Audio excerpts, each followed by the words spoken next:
J'ai engagé un détective privé pour suivre ma femme pendant 3 semaines, alors que j'étais en voyage d'affaires. Le 3e jour, ce détective m'a envoyé 47 photos. Elle montrait ma femme avec mon propre père, dans notre lit conjugal, et ce, chaque nuit de mon absence. Avant de continuer, abonnez-vous à la chaîne. Activez la cloche, car nous publions de nouvelles histoires chaque jour. Et dites-nous dans les commentaires de quelle ville vous nous regardez. Je m'appelle Javier Moral. J'ai 47 ans, et je travaille comme consultant en entreprise, spécialisé dans la restructuration des sociétés de taille moyenne. Ma vie ressemble à une valise noire samsonite, avec des billets de train froissés dans les poches de mon costume, et des chambres d'hôtel qui sentent toutes la même chose, un mélange de déterge industriel et de café soluble. Je voyage entre 12 et 15 jours par mois. Barcelone, Valence, Bilbao, Séville. Parfois, je rentre à Madrid, juste pour refaire ma valise. Je suis marié à Béatrice Serrano de Moral depuis 19 ans. Elle a 42 ans, des cheveux bruns qu'elle teint désormais pour cacher ses premiers fils gris, et un sourire qui, autrefois, illuminait chaque pièce où elle entrait. Nous nous sommes rencontrés en 2006, lors d'une conférence d'affaires à Saragosse. Elle travaillait dans le département des ressources humaines d'une compagnie d'assurance, et moi, je devais lancer mon propre cabinet de conseil. Nous nous sommes mariés 8 mois plus tard, lors d'une petite cérémonie à l'église de San Jerónimo el Real. Nous avons une fille, Sandra, qui a 18 ans. Elle étudie le droit à l'université de Salamanque, en 2e année. Elle est brillante, obtenant les meilleures notes dans presque toutes ses matières. Elle ressemble à sa mère. Elle a le même nez droit, et ces mêmes yeux verts qui changent de teinte selon la lumière. Elle rentre à la maison toutes les 2 ou 3 semaines, bien que, dernièrement, elle préfère rester là-bas avec ses amis. Nous gagnons bien notre vie. Entre mon activité de consultant et le salaire de superviseur RH de Béatrice, nous touchons environ 95 000 € par an. Nous vivons dans un appartement de 120 mètres carrés, situé dans le quartier de Chamartin, estimé à 280 000 €, et entièrement payé depuis 3 ans. 2 chambres, 2 salles de bain, et une cuisine moderne que Béatrice a repensée il y a 5 ans. Un petit balcon donne sur un parc, où les familles promènent leurs chiens le dimanche. Mon père, Vicente Moral, a 68 ans. Il est veuf depuis 2 ans, depuis que ma mère, Carmen, est décédée d'une crise cardiaque foudroyante en préparant le dîner. Depuis lors, il vit seul dans son appartement, à 20 minutes en voiture de chez nous. C'est un ingénieur à la retraite, aux cheveux complètement blancs, le dos toujours droit. Il a de grandes mains qui sentent le tabac, même s'il a arrêté de fumer il y a une décennie. Je le vois chaque dimanche pour le déjeuner. Je passe aussi parfois en semaine, quand je m'arrête chez lui pour lui déposer des courses. Pendant 19 ans, j'ai cru avoir un mariage solide. Pas parfait, car aucun mariage ne l'est après presque 2 décennies, mais solide. Béatrice ne se plaignait jamais de mes voyages incessants. C'est ton travail, disait-elle toujours, en m'embrassant sur la joue pendant que je traînais ma valise vers la porte, à 6 heures du matin. Tu seras bientôt de retour. J'appréciais cette compréhension. Beaucoup de mes collègues avaient divorcé, précisément à cause de ces absences, des dîners manqués, ou des pièces de théâtre à l'école auxquelles ils n'avaient pas pu assister. Mais, il y a 3 mois, j'ai commencé à remarquer des choses. De petits détails que j'ai d'abord ignorés. Des choses que j'ai attribuées à mon imagination, ou à la fatigue accumulée par tant de déplacements. Béatrice semblait anxieuse. Anxieuse que je parte. Auparavant, quand je préparais ma valise le dimanche soir pour voyager tôt le lundi, elle devenait un peu mélancolique. Encore une semaine sans toi, soupirait-elle. Or, désormais, elle m'aidait à plier mes chemises avec une énergie étrange, presque joyeuse. As-tu tout ce qu'il te faut? L'ordinateur, le chargeur, les documents pour le projet de Valence? Elle était trop serviable.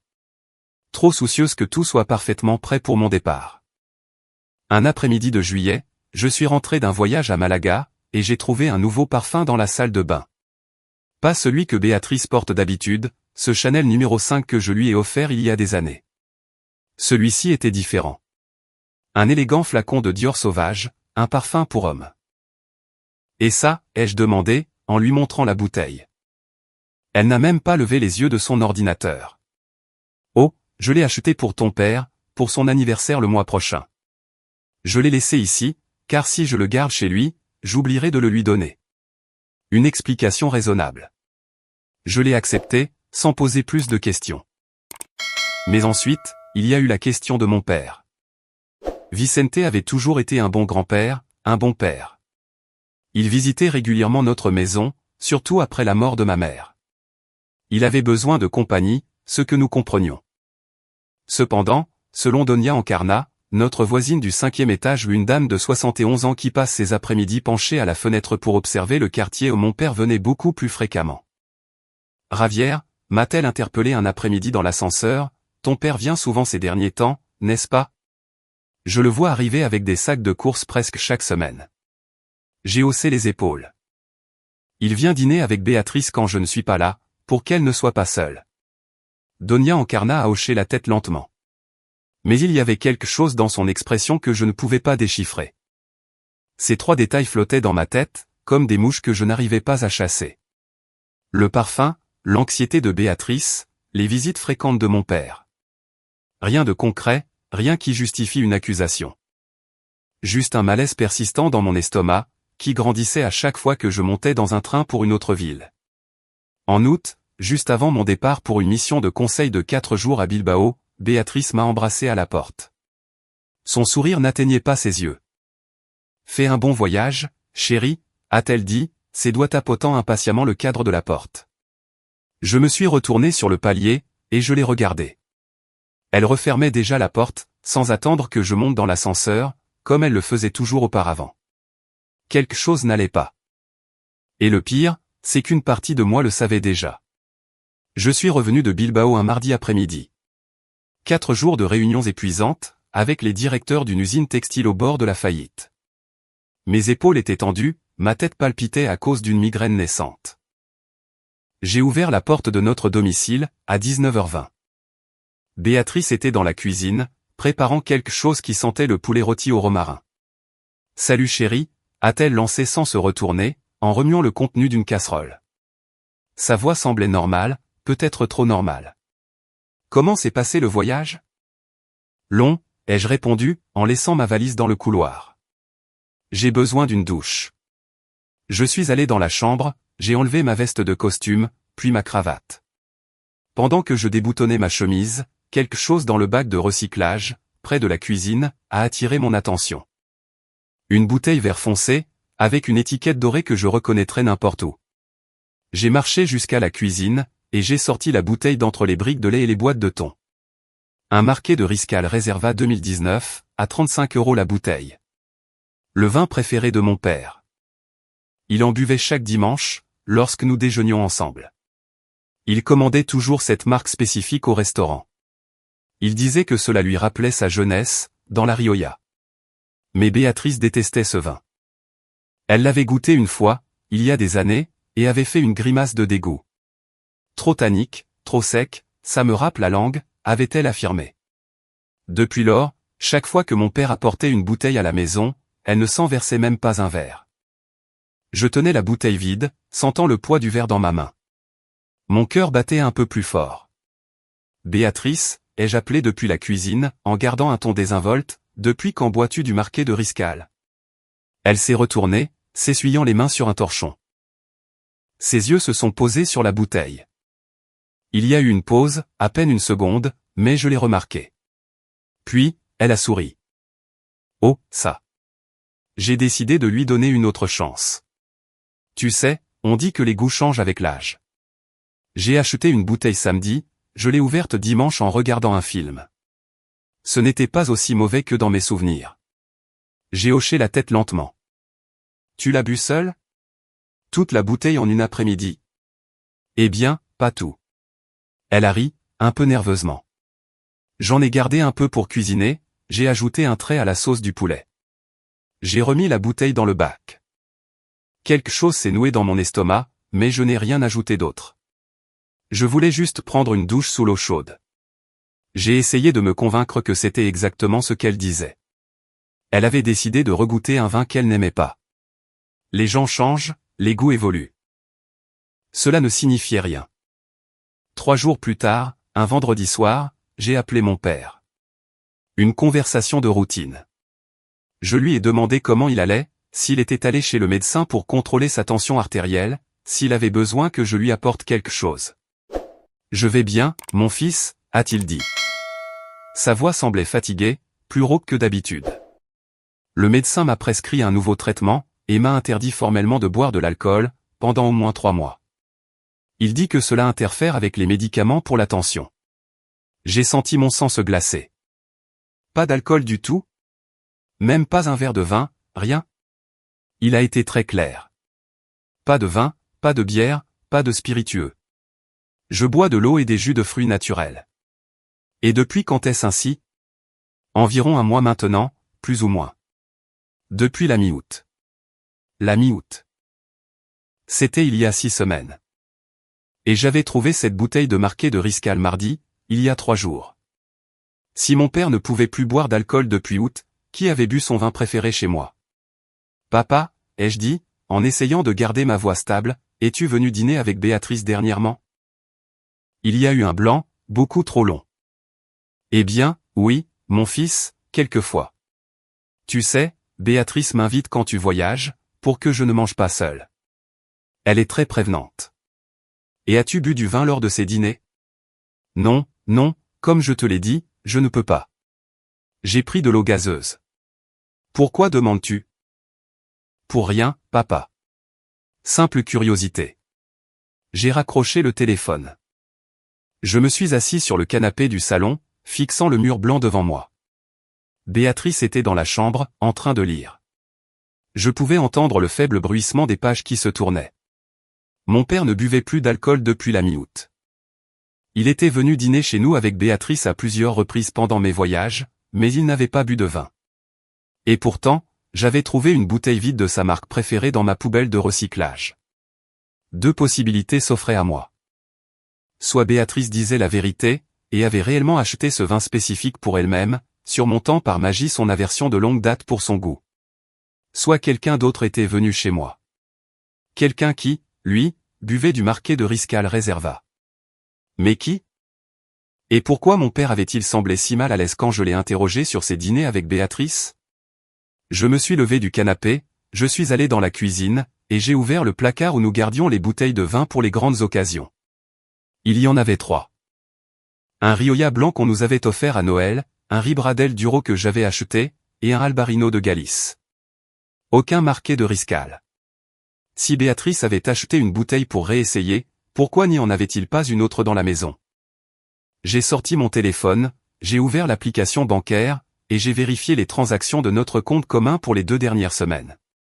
Supermarché Carrefour, 122 €. Pharmacie, 38 €.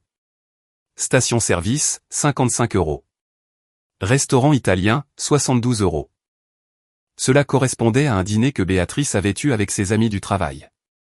Mais il n'y avait aucun prélèvement provenant d'un caviste ou d'un supermarché, qui s'alignerait avec les 35 € d'une bouteille de vin. Je suis retourné au bac de recyclage, et j'ai de nouveau sorti la bouteille. Je l'ai examinée sous la lumière de la cuisine. Elle était complètement vide, sans le moindre résidu au fond. L'étiquette était intacte, sans aucune tache. J'ai senti le goulot, respirant l'arôme de tanin, de chêne et de fruits noirs. C'était l'odeur caractéristique du vin que mon père buvait depuis des années. À ce moment-là, Béatrice est entrée dans la cuisine. Elle m'a vu tenir la bouteille. « Tu en es encore là ?» a-t-elle demandé avec un petit rire. « Ravière, ce n'est qu'une bouteille de vin. Qu'est-ce qui ne va pas ?» Je l'ai regardé dans les yeux. Ils étaient verts, clairs, sans aucune trace apparente de mensonge, mais dépourvus aussi de cette chaleur qui s'y trouvait autrefois. « Rien », ai-je finalement répondu. « Je suis juste surpris que tu aies changé d'avis sur ce vin après tant d'années. » « Les gens changent », a-t-elle répliqué en haussant les épaules. Elle s'est versé un verre d'eau. « Peut-être devrais-tu réessayer, toi aussi. Peut-être que ça te plaira plus que dans tes souvenirs. » Elle a quitté la cuisine. Je l'ai entendu fermer la porte de la chambre. Je suis resté là, avec la bouteille vide dans les mains. J'avais l'impression que le sol sous mes pieds devenait de moins en moins solide. Ce n'était pas juste le vin. C'était le malaise dans la voix de mon père au téléphone. C'était la hâte de Béatrice à refermer la porte lorsque je partais en voyage. C'était ce parfum pour homme dans notre salle de bain. C'était les visites fréquentes mentionnées par Donia Encarna. des pièces détachées d'un puzzle que mon cerveau refusait d'assembler, car le compléter reviendrait à affronter l'impensable. Je n'ai pas bien dormi cette nuit-là. Je suis resté éveillé, à fixer le plafond, écoutant la respiration de Béatrice à côté de moi, régulière et profonde.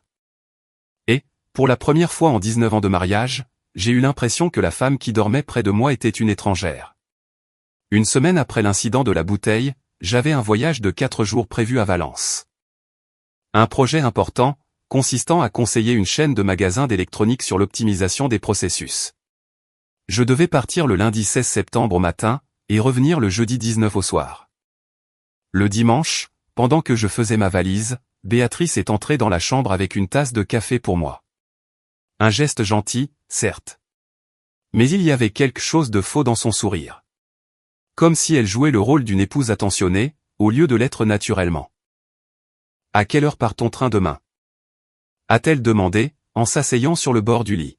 « À 7h15, j'arriverai à Valence vers 10h. 4 jours, 7 fois. »« Si long ?» a-t-elle commenté. Son ton ne reflétait pourtant aucune tristesse. Elle semblait presque soulagée, comme si elle comptait les jours jusqu'à mon départ. Cette nuit-là, allongé dans le noir, j'ai pris une décision. J'avais besoin de savoir. Je devais être certain que mon imagination ne me jouait pas des tours. Parce que, s'il y avait une part de vérité derrière toutes ces suspicions, je préférais y faire face, plutôt que de continuer à vivre dans ce brouillard de doute qui me consumait de l'intérieur. Le lundi, à 6h du matin, j'ai embrassé Béatrice sur le front. Elle a à peine bougé, marmonnant quelque chose dans son sommeil. J'ai refermé prudemment la porte de l'appartement, le bruit du pêne résonnant dans le couloir vide. Mais, au lieu de prendre le train de 7h15, j'ai conduit directement jusqu'au domicile de don Ramon Iglesias.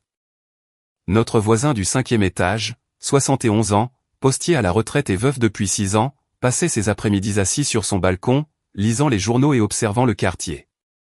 Si quelqu'un connaissait les allées et venues dans l'immeuble, c'était bien lui. J'ai sonné à sa porte à 6h30 du matin. Don Ramon a ouvert en pyjama et en robe de chambre, surpris de me voir. « Ravière, mon garçon, que fais-tu ici à cette heure? Tu n'avais pas un voyage? » Don Ramon, j'ai besoin de vous demander une faveur. C'est délicat. Je l'ai invité à prendre un café au bar du coin, qui ouvrait tôt pour les travailleurs de l'équipe du matin. Nous nous sommes assis à une table au fond. Je lui ai expliqué, en choisissant mes mots avec soin, que je soupçonnais qu'il se passait des choses étranges chez moi pendant mes voyages. Je ne lui ai pas dit exactement ce que je craignais. Je lui ai juste demandé d'être vigilant pendant les 4 prochains jours. D'observer si quelqu'un entrait ou sortait de mon appartement, surtout la nuit. Don Ramon m'a regardé de ses yeux gris, ridés par des décennies de soleil et d'expérience. Il a hoché la tête lentement. « Je comprends, fils. Ne t'inquiète pas, ces vieux yeux servent encore à quelque chose. » Je lui ai donné mon numéro de portable. « Appelez-moi si vous voyez quoi que ce soit d'anormal. Quoi que ce soit, à n'importe quelle heure. » Après cela, j'ai conduit jusqu'à la gare. J'ai pris un train à 9h40 pour Valence. Je suis arrivé après 12h30. J'ai fait mon enregistrement à l'hôtel Sorolla, j'ai laissé ma valise dans la chambre 312, et je suis allé à ma première réunion avec le PDG de la chaîne d'électronique. La première journée s'est déroulée sans incident. Des réunions, des analyses de tableurs, un dîner de travail rapide dans un restaurant près de l'hôtel. J'ai appelé Béatrice à 22h. Elle avait l'air normale. Elle m'a posé des questions sur l'hôtel, la nourriture, et a demandé s'il avait plu à Valence comme le disaient les informations. Une conversation ordinaire, pour un couple ordinaire. Mais je ne pouvais plus faire semblant que tout était ordinaire. Le deuxième jour, le mardi 17, il y a eu d'autres réunions, ainsi qu'une révision exhaustive des systèmes d'inventaire de l'entreprise. Mon esprit était divisé. À moitié concentré sur les bilans et les marges bénéficiaires, à moitié obsédé par ce qui pourrait se passer à Madrid au même instant. Le mercredi après-midi, j'étais en pleine présentation sur la réduction des coûts opérationnels, quand mon portable a vibré. Le numéro de don Ramon. J'ai fixé l'écran pendant 3 secondes. Je me suis excusé auprès du groupe, j'ai quitté la salle de conférence, et j'ai décroché dans le couloir. Don Ramon. Ravière, sa voix semblait tendue, inconfortable. Je pense que tu devrais savoir quelque chose. Mon cœur s'est emballé. Dites-moi. Hier soir, mardi, vers 22h20, j'ai vu ton père arriver. Il portait un sac du supermarché Dia. J'ai pensé qu'il venait dîner avec Béatrice, comme tu l'avais mentionné, qu'il le faisait parfois. Normal, non. Un père tenant compagnie à sa belle-fille quand son fils est absent. Ma main serrait le téléphone si fort que mes jointures avaient blanchi. Ravière, il est 16h30 le lendemain. Ton père n'a toujours pas quitté l'appartement. Le couloir a semblé tanguer. J'ai posé une main sur le mur pour me stabiliser. Vous en êtes sûr? Absolument sûr, mon fils. Je suis assis sur mon balcon depuis 7 heures ce matin. J'ai vu le facteur partir, la dame du 3e avec son chien, les enfants allant à l'école. Je n'ai pas vu ton père sortir. Sa voiture est garée dans la même rue adjacente où il l'a laissée la nuit dernière. J'ai vérifié il y a 1 heure. J'ai fermé les yeux. J'ai pris une profonde inspiration. À l'intérieur de la salle de réunion, je pouvais entendre des voix étouffées, discutant de pourcentage. Merci, Don Ramon. Je vous en dois une. Ravière, j'espère que je me trompe. J'espère qu'il y a une explication simple. J'ai raccroché. Je suis resté là, dans ce couloir anonyme d'un immeuble de bureau à Valence, à 350 km de chez moi. Je sentais comment tout ce que j'avais construit depuis 19 ans s'effondrait, comme un château de cartes. Mon père avait passé la nuit chez moi, avec ma femme, pendant que j'étais absent. Je suis retourné dans la salle de conférence. J'ai inventé une urgence, un problème pressant avec un client à Madrid qui exigeait ma présence immédiate. Je me suis confondu en excuses, et j'ai promis de reprendre le projet la semaine suivante. J'ai fait ma valise à l'hôtel en 7 minutes. J'ai roulé jusqu'à la gare Joaquín Sorolla, comme si le diable en personne me poursuivait. Le train avait de 18h15. 2h10 jusqu'à Madrid. Je me suis assis près de la fenêtre, regardant le paysage défiler à 300 km/h. Des champs jaunes, des petits villages, le soleil couchant vers l'horizon, teintant le ciel d'orange et de violet. Dans ma tête, les images repassaient en boucle, de manière incontrôlable. Mon père entrant chez moi. Mon père dînant à ma table. Mon père. Non, je ne pouvais pas terminer cette pensée. C'était trop monstrueux. Je suis arrivé à la gare d'Atocha à 20h25. J'ai pris un taxi pour mon quartier, mais j'ai demandé au chauffeur de me déposer 3 rues avant mon immeuble. J'avais besoin de marcher. J'avais besoin de penser. Il était 21h15 quand j'ai atteint ma rue. J'ai cherché la voiture de mon père, une Seat Leon gris métallisé, dont je connaissais la plaque par cœur. Elle était garée dans la rue perpendiculaire à mon immeuble, exactement là où Don Ramon l'avait indiqué. J'ai touché le capot. Il était encore chaud. Le moteur avait tourné récemment. J'ai levé les yeux vers les fenêtres de mon appartement du 4e étage. Les lumières du salon étaient allumées. Je pouvais voir les rideaux tirés, une lueur chaleureuse filtrant sur les bords. Mon père était là-haut, chez moi avec Béatrice, après y avoir passé toute la nuit précédente. J'ai sorti les clés de ma poche, je les ai tenues dans ma main. Le métal froid contre ma paume moite. Je pouvais monter tout de suite, ouvrir la porte, et les confronter. Mais quelque chose m'a arrêté. La peur, peut-être, ou le besoin d'être totalement certain avant de détruire ce qui restait de ma famille.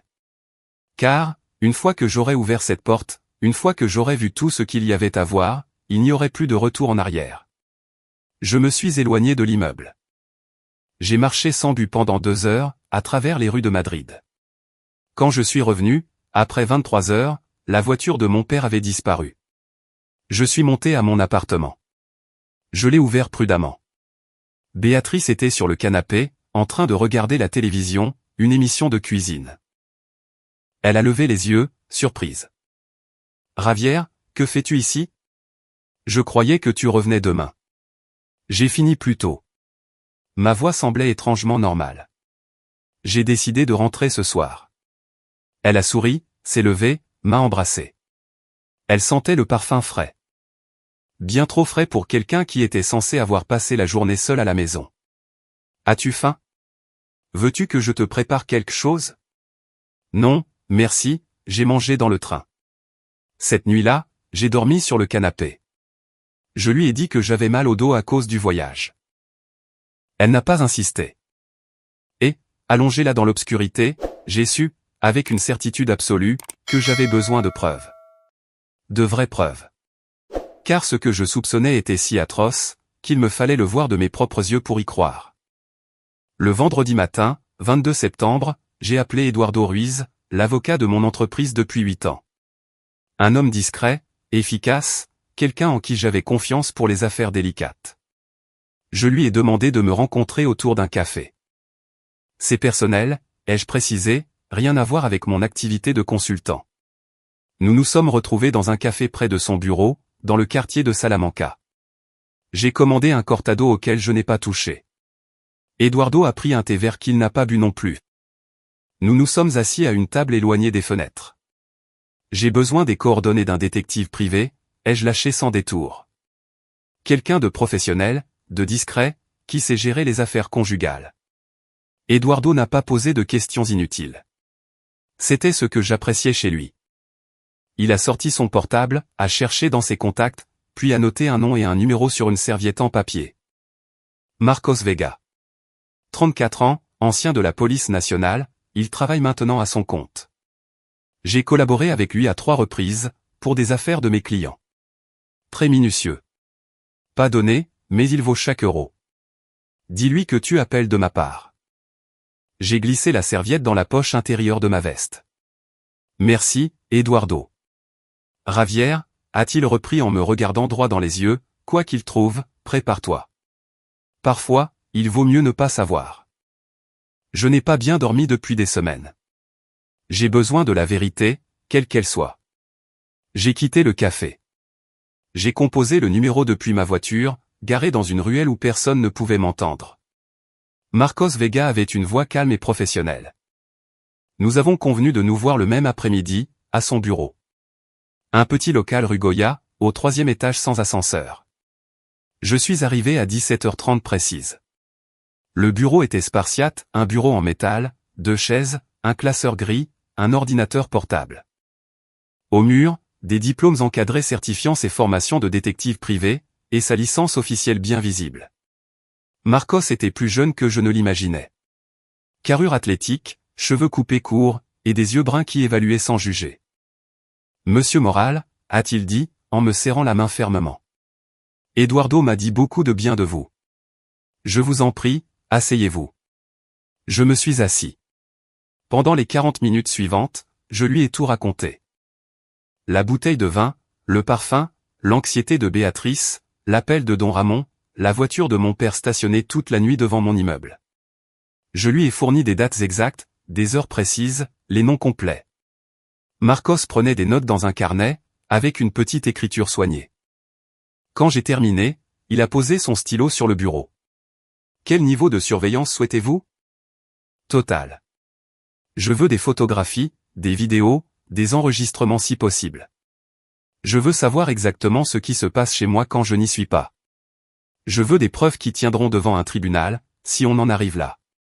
Comprenez bien, a-t-il commencé. Pour un travail de cette nature, avec une surveillance continue pendant vos voyages, du matériel d'enregistrement à longue portée, et un suivi de véhicules si nécessaire. On parle d'environ 4 500 € pour 3 semaines. Cela inclut mon temps plein, un équipement spécialisé. Et un rapport détaillé avec toutes les preuves en format numérique et physique. 4 500 €. Soit près de 2 mois de salaire pour beaucoup de gens. Pour moi, c'était le prix de la vérité. D'accord. Quand pouvez-vous commencer? J'ai besoin de 2 jours pour préparer le matériel, et faire un repérage préliminaire de la zone. Quand est votre prochain voyage? J'ai sorti mon agenda. Je dois aller à Barcelone, du 14 au 18 octobre. 5 jours. Parfait. Cela me donne assez de temps. Marcos a ouvert un tiroir, et en a sorti un contrat de prestation d'enquête standard. Lisez ceci attentivement. Il stipule essentiellement que tout ce que je découvrirai sera confidentiel, que je travaillerai dans le cadre légal espagnol, et que vous êtes responsable de l'utilisation des informations obtenues. J'ai lu le contrat, je l'ai signé. J'ai sorti mon chéquier, et j'ai rédigé un chèque de 4 500 €. Marcos l'a mis dans une enveloppe. Encore une chose, a-t-il ajouté en m'accompagnant jusqu'à la porte. Préparez-vous émotionnellement. Dans ce genre d'affaires, les preuves visuelles peuvent être choquantes. J'ai vu des hommes forts s'effondrer en découvrant certaines photographies. Si je trouve ce que vous soupçonnez, êtes-vous sûr de vouloir le voir? Absolument sûr. Au cours des 2 semaines suivantes, j'ai essayé de vivre normalement. J'allais au travail, je rentrais à la maison, je dînais avec Béatrice, et nous regardions la télévision ensemble. Elle agissait comme d'habitude. Elle parlait de sa journée au bureau, des problèmes avec son patron, du fait qu'il fallait remplacer la machine à laver parce qu'elle commençait à faire des bruits étranges. Le quotidien d'un couple bien installé. Mais chacun de ces mots me sonnait faux. Chaque sourire ressemblait à un masque. Lorsqu'elle m'embrassait le soir avant de dormir, je devais me retenir pour ne pas reculer. Mon père a appelé 2 fois pendant ces semaines-là. La première fois, j'ai prétendu être en réunion et je n'ai pas pu répondre. La deuxième fois, je lui ai parlé brièvement, utilisant des monosyllabes et des excuses rapides pour raccrocher. Je ne pouvais pas écouter sa voix sans avoir la nausée. Le mercredi 11 octobre, 3 jours avant mon départ pour Barcelone, Marcos m'a envoyé un SMS. Tout est prêt. Équipement installé. Caméra longue portée dans l'immeuble d'en face, avec vue directe sur votre appartement. Traceur GPS placé discrètement sous le pare-choc de la Cite Léon de votre père. Système d'enregistrement audio ambiant sur le palier de votre porte. Légal sous licence d'enquête privée. Dès votre départ le 14, je commencerai la surveillance en continu. J'ai répondu, bien reçu. Merci. Le dimanche 13, j'ai fait ma valise pour Barcelone. 5 jours de mission de conseil auprès d'une entreprise pharmaceutique. Un projet important, bien rémunéré. En temps normal, j'aurais été concentré sur la présentation que je devais faire le premier jour. Mais mon esprit était complètement ailleurs. Béatrice est entrée dans la chambre, pendant que je pliais mes chemises. 5 jours, cette fois. Tu vas me manquer. Je l'ai regardée. Elle était toujours magnifique. 42 ans, mais elle paraissait plus jeune. Une peau soignée, une silhouette entretenue grâce à 3 séances de yoga par semaine, des cheveux bruns et brillants retombant sur ses épaules. Ces mêmes yeux verts qui m'avaient captivé lors de cette conférence à Saragosse, il y a 19 ans. Comment était-il possible que cette femme, avec qui j'avais partagé près de 2 décennies de vie, puisse me trahir de la manière la plus vile imaginable? Et avec mon propre père? Tu vas me manquer aussi, ai-je menti. Le lundi 14 octobre, j'ai pris le train de 7h15 pour Barcelone, pour de bon cette fois. Je me suis installé à l'hôtel Catalonia Plaza, chambre 503. J'ai défait mes bagages, j'ai pris une douche, puis j'ai enfilé mon costume pour ma réunion de 11h. À 9h30 du matin, j'ai reçu un message de Marcos. Surveillance amorcée, position établie, tout est opérationnel. Durant cette journée et la suivante, j'ai travaillé en pilote automatique. Des réunions, des présentations, de l'analyse de données. En apparence, je semblais être le professionnel compétent que j'ai toujours été. À l'intérieur, j'étais une boule de nerfs, attendant cet appel dont je savais qu'il allait arriver. Le mercredi 16, rien d'anormal. Marcos m'a envoyé des mises à jour toutes les 6 heures, sans signaler aucun mouvement significatif. Le sujet féminin est parti au travail à 8h30, retour à 18h45. Pas de visite. Le jeudi 17, tout a basculé. Il était 23h15. J'étais dans ma chambre d'hôtel, en train de revoir des documents pour la réunion du lendemain. Le portable a sonné. Le numéro de Marcos. J'ai décroché. Marcos? À l'autre bout du fil, j'ai entendu quelque chose que je ne m'attendais pas à entendre de la part d'un détective privé professionnel. Sa voix tremblait. On aurait dit qu'il avait pleuré. Monsieur Moral. Ravière, j'ai besoin que vous vous asseyez. S'il vous plaît, asseyez-vous avant que je vous dise ça. Mon cœur s'est mis à battre si fort que je pouvais l'entendre dans mes oreilles. Je me suis assis sur le bord du lit. Je suis assis. Dites-moi. Je vais vous envoyer un fichier, tout de suite. Ce sont des photographies. 47 au total. Ravière, je suis tellement désolé. Vraiment, je fais ce métier depuis 12 ans, et je n'ai jamais, au grand jamais, vu une chose pareille. Mon portable a vibré. Une notification de mail. Fichier joint, taille 120 mégaoctets. Qui a-t-il sur les photos, Marcos? Silence. Puis, d'une voix brisée, votre père est arrivé chez vous il y a 3 heures. À 20h20, votre femme l'a accueilli à la porte. Ils se sont embrassés, Javier. Pas comme un beau-père et sa belle-fille. Comme un couple. Ils sont entrés ensemble. Les lumières se sont allumées. D'abord dans la cuisine. Puis dans le salon, et ensuite dans la chambre principale. La pièce a commencé à tourner. J'ai serré le téléphone si fort que mes jointures ont craqué. Continuez. Les rideaux de votre chambre ne sont pas complètement fermés. Il y a un espace d'environ 20 cm. Ma caméra longue portée. Javier, elle a tout capturé. Il n'y a aucun doute possible. Votre père et votre femme. Dans votre lit. Ils y sont en ce moment même. J'ai documenté la scène depuis 3 heures. 47 photographies qui ne laissent aucune place à l'interprétation. J'ai raccroché le téléphone, je l'ai laissé tomber sur le lit, et j'ai regardé l'écran. Le fichier était toujours là, non ouvert. Pendant 5 longues minutes, je n'ai pas pu bouger. Je fixais juste le téléphone, sachant qu'une fois ce fichier ouvert, ma vie serait à jamais divisée en un avant et un après. Finalement, les mains tremblantes, j'ai cliqué sur le fichier. Il s'est ouvert. Première photo.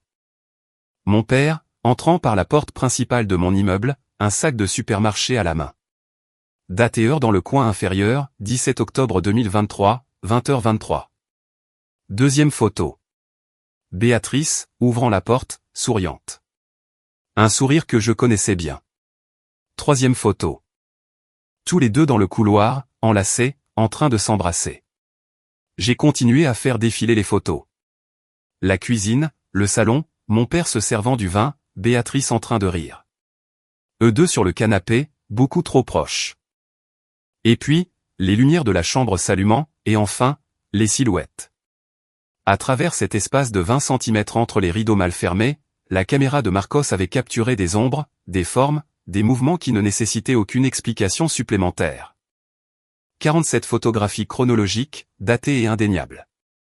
Je me suis levé du lit, je suis allé dans la salle de bain, et j'ai vomi jusqu'à ce qu'il ne reste plus que de la bile. J'ai passé la nuit entière assis sur le carrelage de la salle de bain de l'hôtel. Le dos contre le mur froid, le téléphone entre les mains, je revoyais les photos, encore et encore. Comme si le fait de les regarder suffisamment de fois allait changer ce qu'elles montraient. Photo numéro 12. Mon père et Béatrice dînant à la table du repas. Cette même table où nous fêtions Noël, où Sandra soufflait ses bougies d'anniversaire, où je prenais mon petit déjeuner chaque matin avant d'aller travailler. Tous les deux, mangeant paisiblement, des verres de vin à la main, souriant comme si c'était la chose la plus naturelle du monde. Photo numéro 22. Dansant dans le salon, les bras de mon père autour de la taille de ma femme, les mains de celle-ci sur sa nuque. Si intimes, si à l'aise l'un avec l'autre. Ce n'était pas quelque chose de nouveau. Ces gestes témoignaient d'une grande familiarité, de moi passé à s'y exercer quand je n'étais pas là. Photo numéro 38. Entrant dans la chambre, la porte entr'ouverte, on pouvait voir les ombres projetées par la lampe de chevet. Ma femme, mon père, mon lit. J'ai fermé les yeux, mais les images étaient toujours là, gravées sur mes rétines comme au fer rouge. Mon père, Vicente Moral. L'homme qui m'avait appris à faire du vélo quand j'avais 6 ans. Qui m'emmenait voir des matchs de football le dimanche quand j'étais adolescent. Qui avait pleuré de fierté le jour où j'ai ouvert mon cabinet de conseil, et qui m'avait serré fort lors des funérailles de ma mère, en me disant que nous serions toujours ensemble. Que la famille était la seule chose qui comptait. Cet homme couchait avec ma femme. Et Béatrice. La femme que j'avais épousée il y a 19 ans, promettant fidélité jusqu'à ce que la mort nous sépare. La mère de ma fille. La personne avec qui j'avais partagé près de 2 décennies de rires, de problèmes, de projets et de rêves. Cette femme me trahissait avec mon propre père. Ce n'était pas un simple adultère. C'était de l'inceste émotionnel. C'était la destruction totale de mon noyau familial, de l'intérieur, comme un cancer qui se propage silencieusement jusqu'à ce qu'il ne reste plus rien de sain à sauver. À 4 heures du matin, j'ai appelé Marcos. Il a répondu à la 2e sonnerie. Il ne dormait probablement pas non plus. Ravière, comment allez-vous? Sont-ils toujours là? Ma voix était rauque, brisée. Oui, la cite Léon de votre père est toujours garée au même endroit. Les lumières de la chambre se sont éteintes il y a 2 heures. Je suppose qu'ils dorment. Dormant dans mon lit. Ensemble. Depuis combien de temps pensez-vous que ça dure? Marcos a soupiré. Vu la façon dont ils interagissent, le confort entre eux, je dirais des mois, peut-être plus. Je suis désolé, mais vous devez savoir que ce n'est pas quelque chose de récent. Ils ont des routines établies. Il sait où se trouvent les objets dans votre cuisine.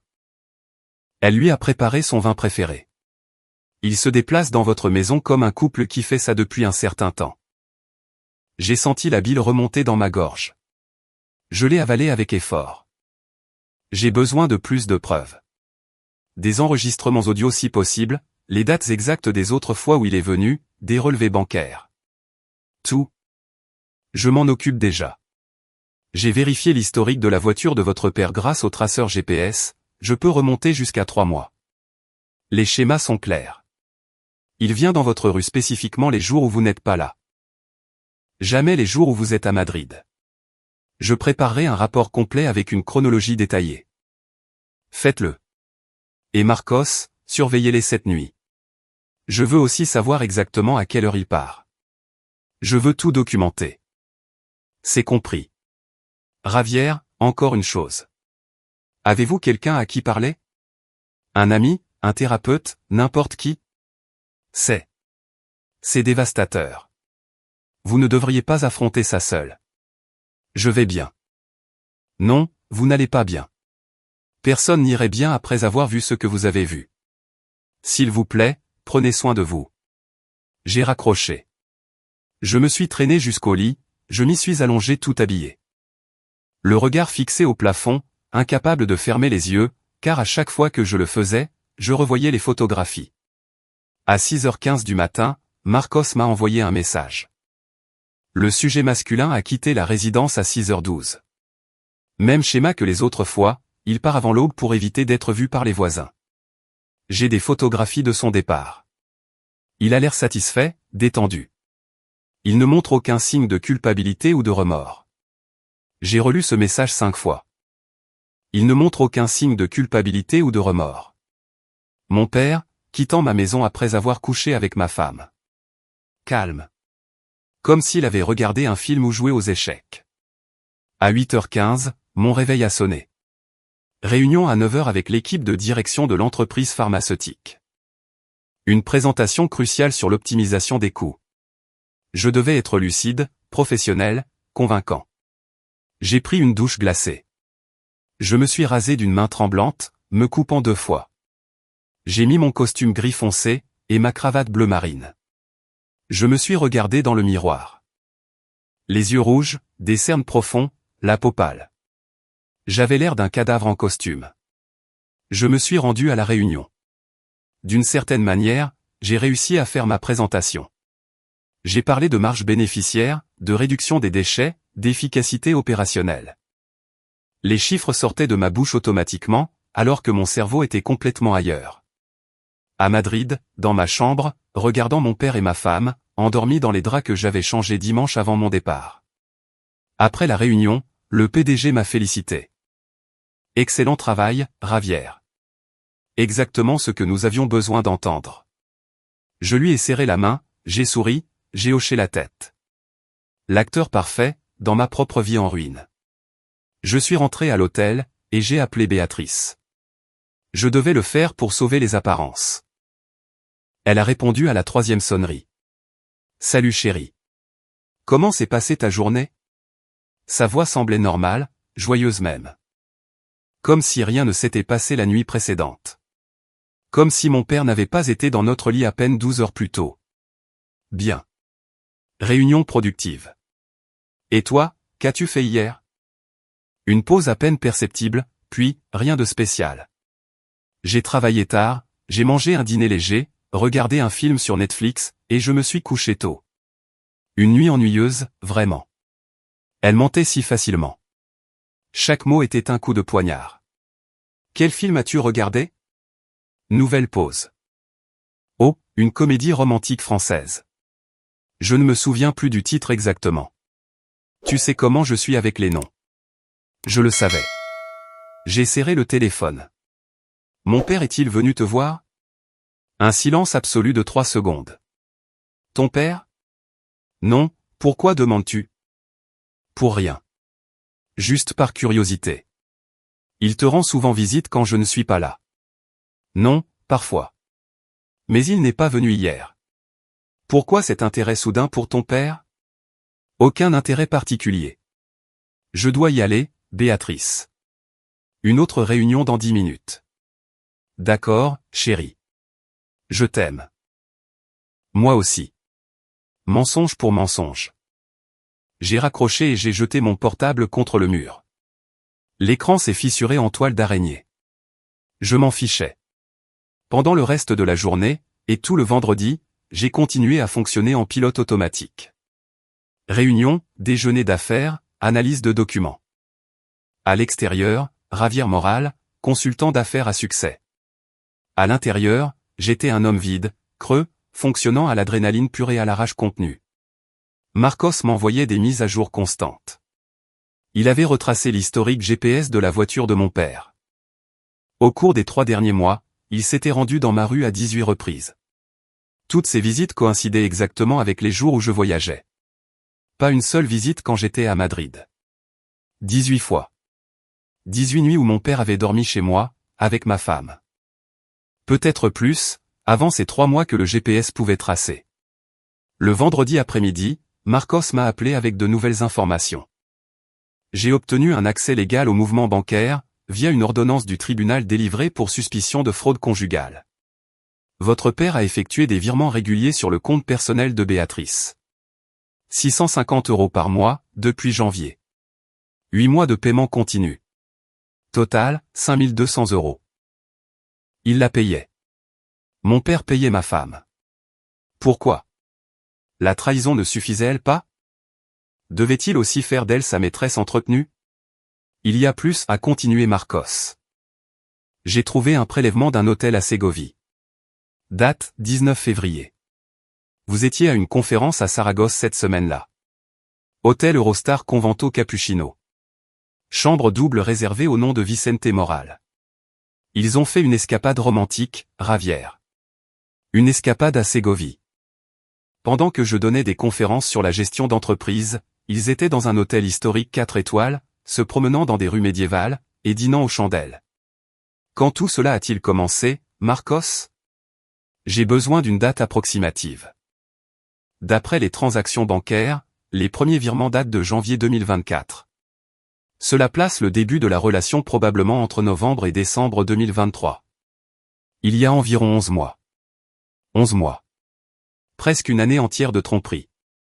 Ma mère était morte en août 2023. À peine 4 mois plus tard, mon père couchait avec ma femme. J'ai fermé les yeux, et j'ai pris une grande inspiration. Quand je les ai rouverts, quelque chose à l'intérieur de moi avait changé. La dévastation était toujours là. Mais, désormais, il y avait autre chose. Quelque chose de froid, de calculé, d'implacable. S'ils avaient voulu détruire ma famille, ils avaient réussi. Mais ils n'allaient pas s'en tirer comme ça. J'allais m'en assurer. Je suis retourné à Madrid le samedi 19 octobre, par le train de 11 heures. Béatrice m'attendait à la maison avec le déjeuner prêt. Du poulet rôti avec des pommes de terre, mon plat préféré. Elle a souri quand j'ai ouvert la porte, puis elle s'est approchée pour m'embrasser. Il m'a fallu un effort surhumain pour ne pas reculer de dégoût. Tu as l'air fatigué, a-t-elle dit en me caressant la joue. Ces voyages t'épuisent. Oui, la semaine a été longue. Nous avons mangé ensemble à la table de la salle à manger. La même table où elle avait dîné avec mon père, 48 heures plus tôt. Je mâchais mécaniquement, forçant chaque bouchée à descendre dans ma gorge. Elle parlait de choses insignifiantes, sa collègue enceinte, les voisins du 2e étage qui avaient mis de la musique forte jeudi, la nécessité d'appeler le technicien parce que le lave-vaisselle faisait des bruits bizarres. Elle jouait la comédie à la perfection. Comme si rien ne s'était passé. Comme si elle n'était pas en train de me déchirer de l'intérieur avec chaque mensonge prononcé l'air de rien. Cet après-midi-là, quand Béatrice est sortie faire les courses, je suis descendu dans le garage, où je gardais une boîte à outils sur ma place de stationnement. J'y ai pris un petit tournevis de précision. Je suis remonté à l'appartement, et je suis allé dans la chambre. Je me suis tenu devant le lit. Les draps avaient été fraîchement changés. Bien sûr, Béatrice était méticuleuse quand il s'agissait d'effacer les preuves. Mais elle ne pouvait pas effacer ce que je savais déjà. Elle ne pouvait pas effacer les photographies que Marcos avait prises. J'ai ouvert le placard de Béatrice. J'ai fouillé dans ses vêtements, en portant des gants. Tout au fond, derrière des pulls d'hiver qu'elle n'avait pas encore sortis, j'ai trouvé quelque chose. Une petite boîte en carton. Je l'ai ouverte. À l'intérieur, il y avait deux choses. D'abord, un bracelet en argent avec une breloque en forme de cœur. Ce n'était pas pour moi, et je ne le lui avais jamais offert. J'ai retourné la breloque. Gravé au dos, V+B Vicente et Béatrice. Deuxièmement, des photos. Pas des photos numériques, mais de vieux tirages du genre de ceux qu'on fait dans les photomatons. Ceux qui sont encore dans certaines gares, qui sortent en bande. Mon père et Béatrice, en train de s'embrasser, de s'enlacer, souriant à l'objectif avec cette expression joyeuse propre aux amants. Sur la dernière photo de la bande, on pouvait voir une partie de l'arrière-plan, un distributeur automatique, et un panneau indiquant la gare de Chamartin. Ma propre gare. Ils y étaient allés ensemble. Probablement juste après m'avoir accompagné lors de mon départ, prenant des photos comme des amoureux adolescents, pendant que je voyageais sans me douter de rien. J'ai photographié le contenu entier de la boîte avec mon portable, les photos, le bracelet, tout. Puis j'ai tout remis exactement comme c'était. J'ai refermé le placard. Le lundi 21, j'ai appelé Eduardo Ruiz depuis le bureau. J'ai besoin des coordonnées du meilleur avocat spécialisé en divorce de Madrid. Le meilleur, Eduardo. Quelqu'un d'implacable. Tu as déjà les preuves qu'il te fallait? J'en ai plus que je ne l'aurais imaginé. J'ai besoin de quelqu'un qui saura exactement comment les utiliser. Il m'a donné un nom.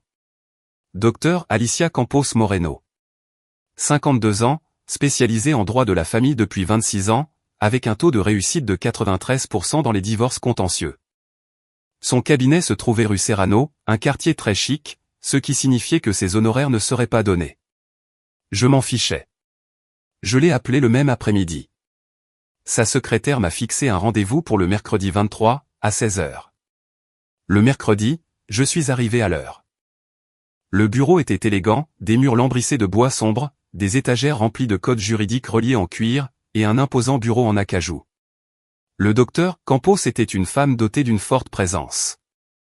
Des cheveux courts poivre et sel, un tailleur pantalon gris perle, et un regard qui jaugeait sans rater le moindre détail. Monsieur Moral, a-t-elle dit en me serrant la main avec une fermeté professionnelle. Eduardo m'a brièvement parlé de votre situation. Asseyez-vous, et racontez-moi tout depuis le début. Pendant l'heure et demie qui a suivi, je lui ai tout montré. Les 47 photographies prises par Marcos, le relevé GPS de la voiture de mon père prouvant 18 visites dans ma rue en 3 mois. Les virements bancaires de 650 € mensuels sur 8 mois, le reçu de l'hôtel de Ségovie, les photos trouvées dans le placard de Béatrice, et le bracelet avec leurs initiales gravées. L'avocate a examiné chaque document avec une attention méticuleuse, prenant des notes dans un carnet. Depuis combien de temps êtes-vous marié, a-t-elle demandé, sans lever les yeux de ses papiers. 19 ans. Nous nous sommes mariés en décembre 2006. Avez-vous des enfants? Une fille, Sandra, 18 ans. Elle étudie à Salamanque. Vos biens communs? Un appartement estimé à 280 000 €. Entièrement payé. Il est à nos deux noms. Ainsi qu'un compte bancaire joint, avec 180 000 € d'économie. L'avocate a posé son stylo sur le bureau, et m'a regardé droit dans les yeux. Monsieur Moral? Je vais être brutalement honnête avec vous. C'est l'un des dossiers d'adultère documentés les plus solides que j'ai vus de toute ma carrière. Les photographies sont sans équivoque. Le schéma des visites démontre la préméditation et la continuité. Les virements bancaires suggèrent une relation économique établie. Les photos personnelles et les bijoux confirment qu'il ne s'agissait pas d'un écart momentané, mais bien d'une liaison consciente et prolongée. Quelles sont mes options? En Espagne, l'adultère n'est plus une cause spécifique de divorce depuis la réforme de 2005. Cependant, ces preuves sont dévastatrices en termes de séparation des biens. Je peux faire valoir que le comportement de votre épouse vous a causé un grave préjudice moral. Et qu'elle ne mérite qu'une compensation financière minimale lors du partage. Avec ces preuves, je peux vous obtenir la totalité de l'appartement, et 80% des économies communes. Et elle, que recevrait-elle? Légalement, elle aurait droit aux 20% restants de l'épargne, soit environ 36 000 euros. Rien de plus. Elle perdrait tout droit à une pension compensatoire, vu la gravité de l'infidélité documentée. 36 000 euros. Après 19 ans de mariage, et après avoir complètement détruit notre famille. Combien de temps durera la procédure? Si elle ne s'y oppose pas et accepte les conditions, le divorce pourrait être finalisé d'ici 6 mois. Si elle décide de contester, cela pourrait prendre jusqu'à 1 an. Mais avec de telles preuves, ce serait une bataille qu'elle perdrait inévitablement. N'importe quel juge tranchera en votre faveur. Combien prenez-vous? Mes honoraires s'élèvent à 12 000 euros pour une procédure de divorce contentieux complète. Cela inclut toutes les démarches légales, la représentation au tribunal si nécessaire, la négociation du partage des biens, et des conseils continus tout au long du processus. 12 000 euros. Plus les 4 500 euros de Marcos. 16 500 euros au total pour la vérité et la justice. Le prix semblait ridiculement bas comparé à l'enjeu. Très bien, je veux procéder. Le docteur Campos a sorti un contrat de son tiroir. Lisez ceci tranquillement. Cela établit mes honoraires, l'étendue de mes services, et la stricte confidentialité de tout ce dont nous avons discuté ici. J'ai parcouru le contrat et je l'ai signé. J'ai rédigé un chèque de 12 000 euros. Vient maintenant la partie stratégique, a repris l'avocate, en rangeant le chèque. J'ai besoin que vous continuiez à agir de manière tout à fait normale à la maison. Ne confrontez pas encore votre femme. Ne lui donnez aucune indication que vous savez quoi que ce soit. Pendant ce temps, je vais préparer toute la documentation légale, la requête en divorce, l'inventaire du patrimoine, et la proposition de partage des biens. De combien de temps avez-vous besoin? Laissez-moi 2 semaines. Je veux que tout soit parfait avant la confrontation. Je vais également demander une ordonnance légale pour geler les fonds du compte commun. À partir de demain, votre femme ne pourra plus effectuer de virement supérieur à 500 euros sans votre accord conjoint. Cela l'empêchera d'essayer de vider le compte lorsqu'elle l'apprendra. Bien pensé. Encore une chose, monsieur Moral. Son expression s'est légèrement adoucie. Je sais que tout cela est dévastateur. Je sais que vous désirez une justice immédiate, mais la patience stratégique est cruciale, maintenant. 2 semaines de plus à jouer la comédie, et ensuite, vous pourrez la confronter, avec tout le poids de la loi de votre côté. Pouvez-vous le faire? J'ai repensé aux dernières semaines. À dormir à côté de Béatrice en sachant ce que je savais. À parler avec mon père au téléphone, en faisant comme si de rien n'était. À jouer un rôle à chaque minute, de chaque jour. Je peux le faire. Bien. Je vous appellerai le lundi 6 novembre. D'ici là, j'aurai tout préparé. Nous discuterons alors du moment et de la manière exacte pour la confrontation. J'ai quitté le bureau du docteur Campos avec un sentiment étrange. Ce n'était pas exactement du soulagement. C'était plutôt une froide détermination. Les pièces se mettaient en place. Le filet se refermait. Béatrice et mon père avaient eu 11 mois pour profiter de leur trahison en secret. C'était à mon tour, désormais, d'avoir 2 semaines pour préparer leur destruction en public. Une justice froide, méthodique et implacable.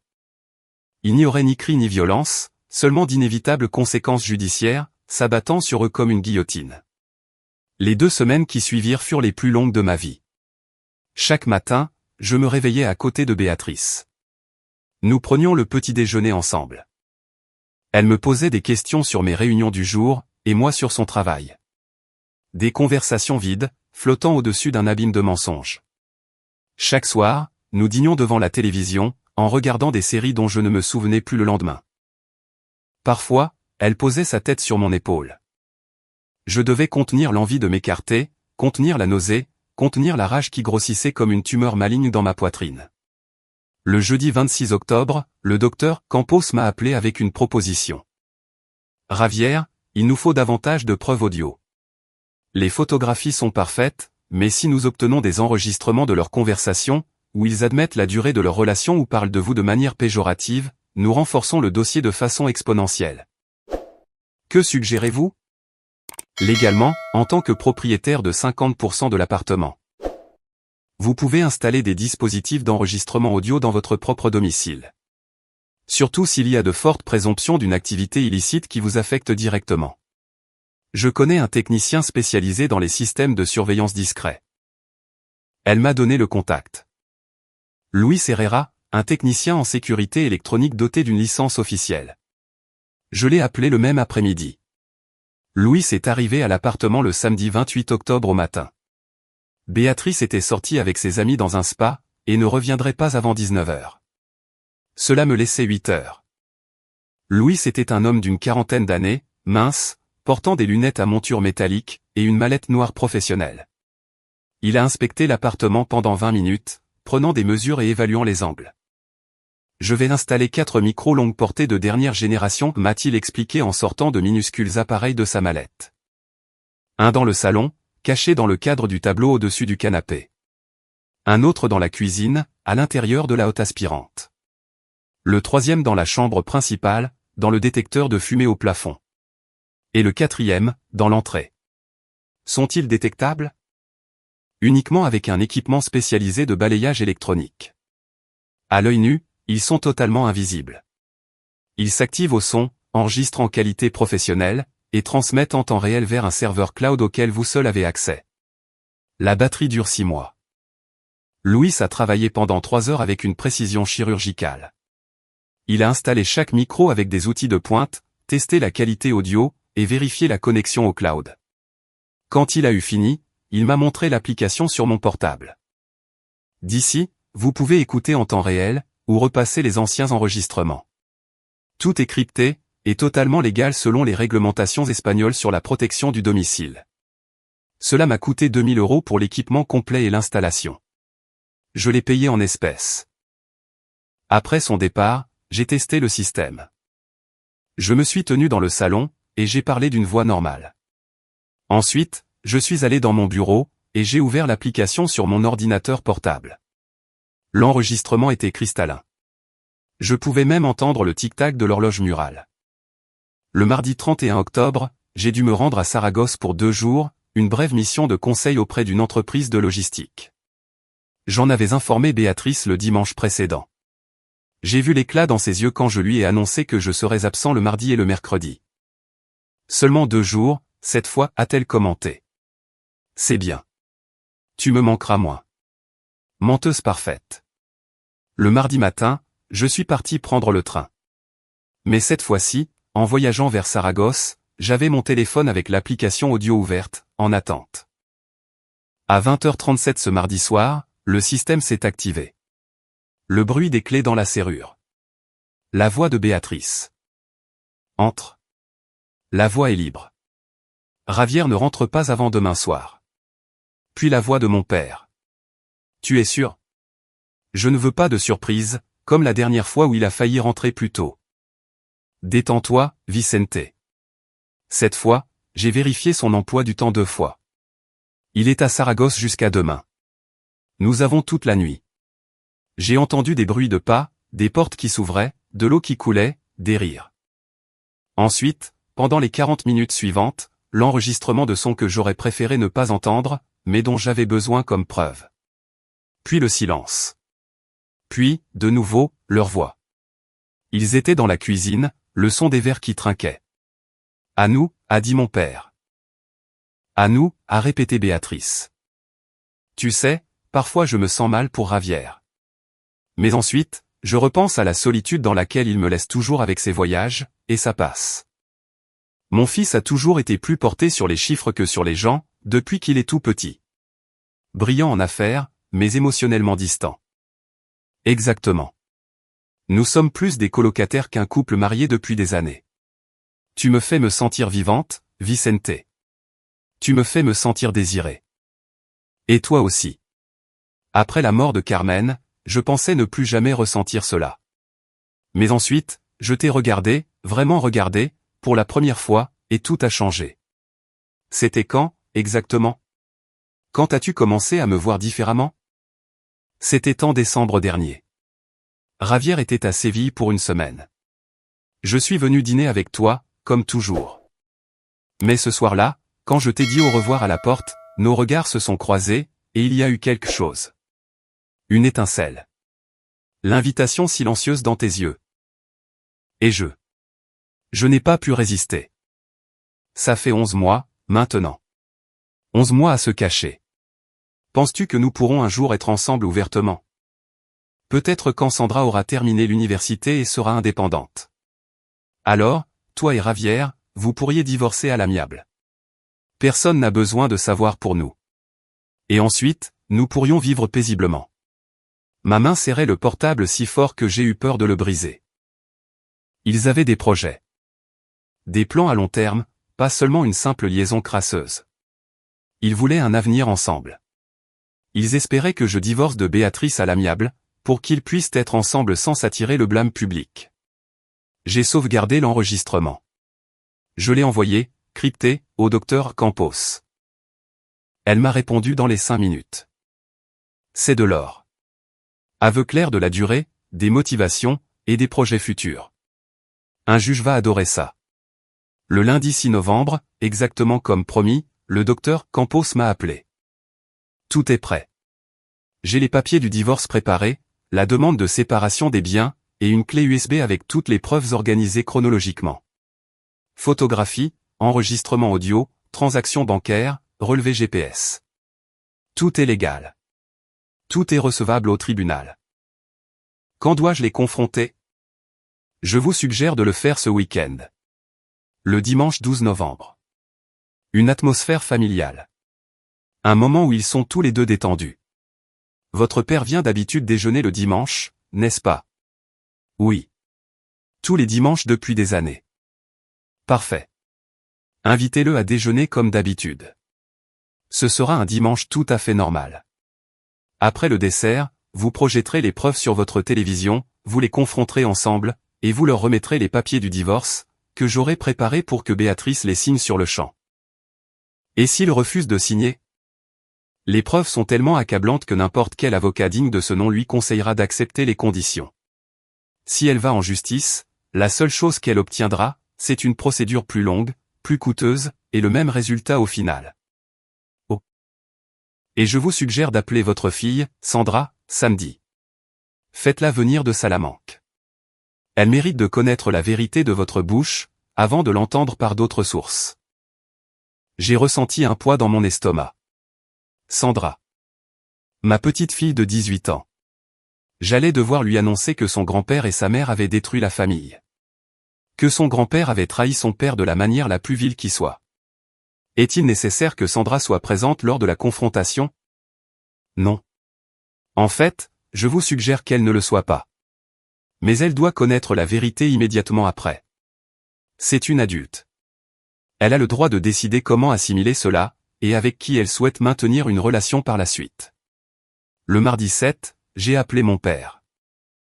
D'une voix normale, décontractée. Papa, ça te va de venir déjeuner ce dimanche, comme d'habitude? Bien sûr, mon fils. À quelle heure? À 14 heures. Béatrice prépare de la paella, ta préférée. J'y serai. Merci, Javier. Merci à toi, papa, pour tout. Le vendredi 10, j'ai appelé Sandra. Nous ne nous étions pas parlé depuis 3 semaines. Sa voix semblait enjouée. Elle m'a parlé de ses examens, de ses amis, d'un garçon qui lui plaisait. Sandra, j'ai besoin que tu viennes à la maison ce week-end. C'est important.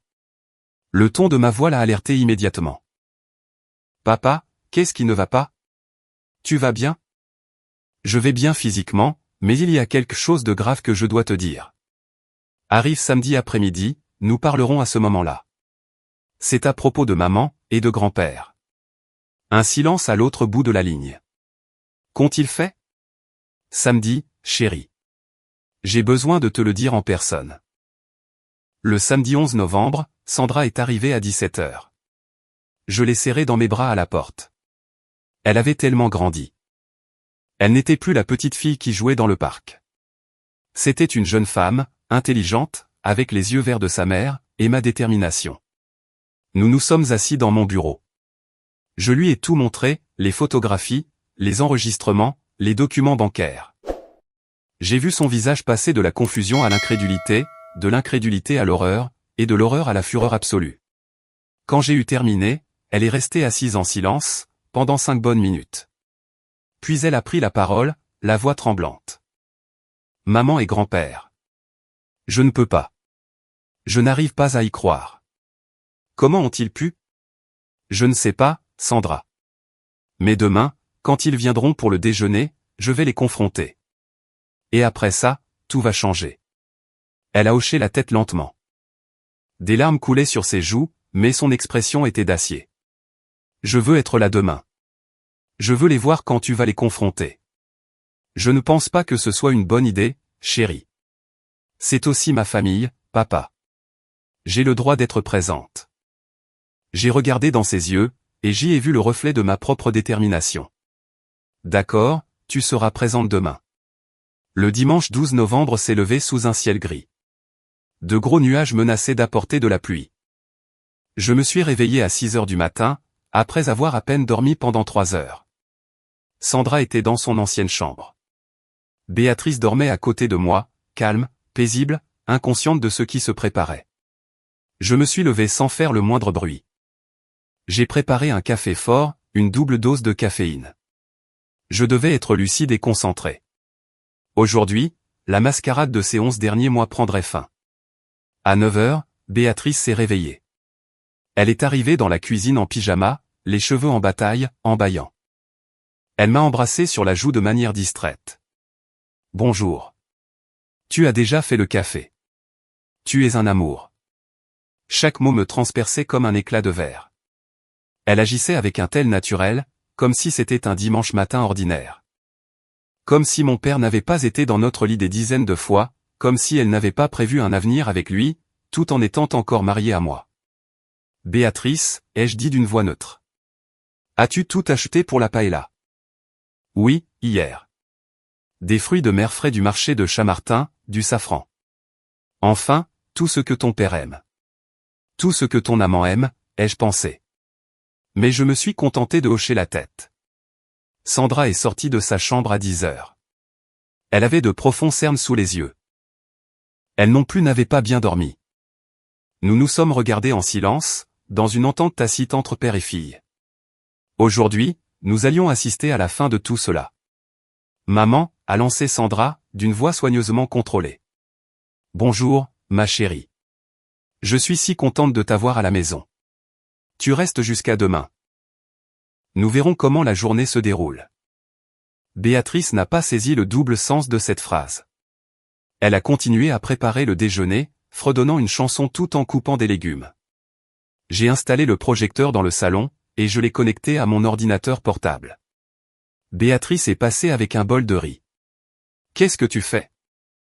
Je veux vous montrer, à toi et à mon père, des photos du projet de Barcelone. Les installations ont un super rendu. Oh, quelle bonne idée. Ton père sera ravi de les voir. À 14h10, on a sonné à la porte. Mon père. Ponctuel comme toujours. J'ai ouvert. Vicente Moral se tenait devant moi. Les cheveux blancs soigneusement peignés, une chemise bleue fraîchement repassée, et un pantalon habillé de couleur sombre. Il tenait une bouteille de vin. Un marquet de Riscal Reserva, évidemment. Il a souri. Ravière, mon fils. Ça sent divinement bon, d'ici. Paella. Oui, entre, papa. Je lui ai donné une accolade. Il a tapoté mon dos affectueusement, un geste qu'il avait fait 1 millier de fois au cours de ma vie. Ce même homme, qui m'avait appris à faire du vélo, qui m'avait aidé à faire mes devoirs de mathématiques quand j'étais enfant, qui avait pleuré avec moi à l'enterrement de maman. Ce même homme avait couché avec ma femme pendant presque 1 an. Nous sommes entrés dans le salon. Sandra était assise sur le canapé, les bras croisés, l'expression de marbre. Vicente s'est approché pour lui donner un baiser. Sandra, ma belle, quelle surprise de te voir. Tu es venue de Salamanque. Elle a détourné le visage. Le baiser s'est perdu dans le vide. Vicente a froncé les sourcils, confus, mais n'a rien dit. Béatrice est sortie de la cuisine en s'essuyant les mains. Elle a souri en voyant mon père. Il y a eu une seconde, à peine perceptible, où leurs regards se sont croisés. Un message silencieux, une vraie complicité. Vicente, sois le bienvenu. Le déjeuner sera prêt dans 10 minutes. Nous nous sommes attablés. Béatrice a servi la paella fumante. L'arôme de safran et de fruits de mer a envahi la salle à manger. N'importe quel autre dimanche, cela aurait été un moment agréable, la famille réunie, un repas fait maison, une conversation paisible. Mais aujourd'hui, la tension était si lourde qu'on aurait pu la couper au couteau. Sandra n'a presque pas touché à son assiette. Je mâchais machinalement, chaque bouchée ayant le goût de sable dans ma bouche. Seuls Béatrice et mon père mangeaient normalement, discutant de banalités. Cette paella est exquise, Béatrice, a déclaré mon père. Meilleure que dans n'importe quel restaurant. Merci, Vicente. Tu sais que j'aime cuisiner pour toi.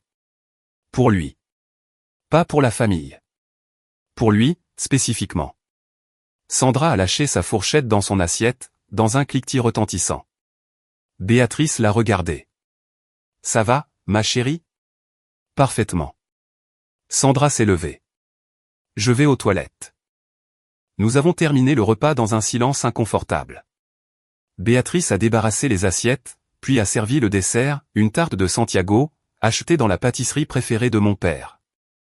Encore une attention spécialement pour lui. Une fois que tout le monde a eu son assiette de dessert, je me suis levé. Avant le dessert, je veux vous montrer ces photos du projet de Barcelone, dont j'ai parlé. Je suis allé dans le salon et j'ai allumé le projecteur. L'écran s'est illuminé sur le mur blanc. Je suis retourné dans la salle à manger. Venez dans le salon, c'est mieux de les voir en grand. Béatrice, mon père, et Sandra se sont déplacés vers le canapé. Je me suis tenu à côté de l'ordinateur portable. J'ai pris une profonde inspiration. C'était le moment. 11 mois de mensonges allaient s'achever dans les 15 prochaines minutes. Ce que vous allez voir ne sont pas des photos de Barcelone, ai-je dit d'une voix glaciale. Ce sont des photos de vous deux. J'ai touché le pavé tactile. La première image est apparue à l'écran.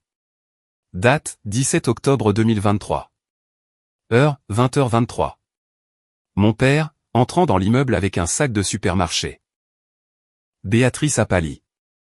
Vicente s'est figé. Photo suivante.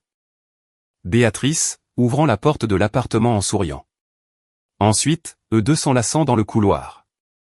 Ensuite, en train de s'embrasser. Ravière, attends, ce n'est pas. Béatrice a essayé de se lever. Assieds-toi, ai-je ordonné, d'une voix qui n'admettait aucune réplique. Nous n'avons pas terminé. Les photos ont continué à défiler, toutes les 3 secondes. La séquence complète de cette nuit-là. La cuisine, le salon, les verres de vin, les lumières de la chambre s'allumant, les silhouettes à la fenêtre. 47 photographies projetées sur notre mur, tel un film d'horreur privé. Sandra pleurait en silence, les larmes coulant sur ses joues. Béatrice avait les mains plaquées sur la bouche, sanglotant. Mon père est resté immobile, comme une statue de sel, fixant l'écran sans cligner des yeux. Quand les photos se sont terminées, j'ai lancé l'audio. L'enregistrement du 31 octobre. Leurs voix ont rempli le salon. Entre. La voix est libre. Ravière ne rentre pas avant demain soir. Tu es sûr? Je ne veux pas de surprise, comme la dernière fois où il a failli rentrer plus tôt. Je l'ai laissé tourner pendant 5 minutes entières, incluant le passage où ils planifiaient leur avenir ensemble. Celui où mon père disait que j'étais émotionnellement distant, et celui où Béatrice admettait qu'ils avaient commencé en décembre. 11 mois. J'ai arrêté l'enregistrement.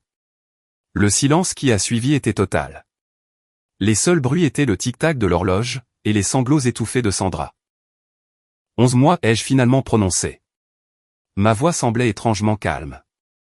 11 mois depuis que tout ça a commencé. 4 mois après la mort de maman, papa. 4 petits mois, et tu étais déjà dans le lit de ma femme. Vicente a ouvert la bouche, puis l'a refermée. Il n'y avait aucun mot possible. 19 ans de mariage, Béatrice. 19 ans. Et c'est ainsi que tu me remercies. Pas avec un inconnu, pas avec un collègue de travail. Avec mon père. Ravière, laisse-moi t'expliquer. Sa voix n'était plus qu'un murmure. Expliquer quoi? Quelle partie nécessite des explications? Les 650 € par mois que papa te verse depuis janvier? L'escapade romantique à Ségovie en février?